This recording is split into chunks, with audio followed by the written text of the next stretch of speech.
വയനാട് മുണ്ടക്കൈ ചൂരൽമല ഉരുൾപൊട്ടലിൽ മരണസംഖ്യ 100 കടന്നു. രക്ഷാപ്രവർത്തനം വിജയത്തിലെത്തിച്ച് സൈന്യം.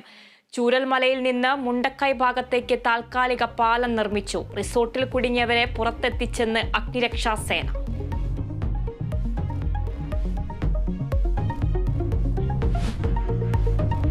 അപകടം ഹൃദയഭേദകമെന്ന് മുഖ്യമന്ത്രി. സാധ്യമായ എല്ലാ മാർഗവും ഉപയോഗിച്ച് രക്ഷാപ്രവർത്തനം നടത്തുന്നു എന്ന് പിണറായി വിജയൻ.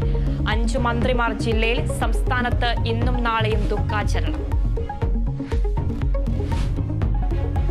ദുരന്തത്തിൽ ദുഃഖം രേഖപ്പെടുത്തി പ്രധാനമന്ത്രി. മരിച്ചവരുടെ കുടുംബങ്ങൾക്ക് 2 ലക്ഷം രൂപ സഹായധനം പ്രഖ്യാപിച്ചു.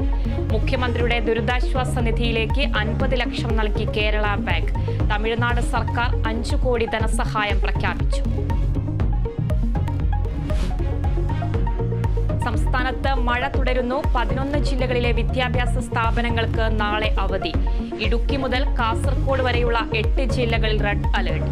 കണ്ണൂരിൽ കണിച്ചാർ പഞ്ചായത്തിൽ ഉരുൾപൊട്ടൽ. തൃശൂർ മലക്കപ്പാറയിൽ വീടിന് മുകളിലേക്ക് മണ്ണിടിഞ്ഞ് വീണ് 2 പേർക്ക് ദാരുണാന്ത്യം.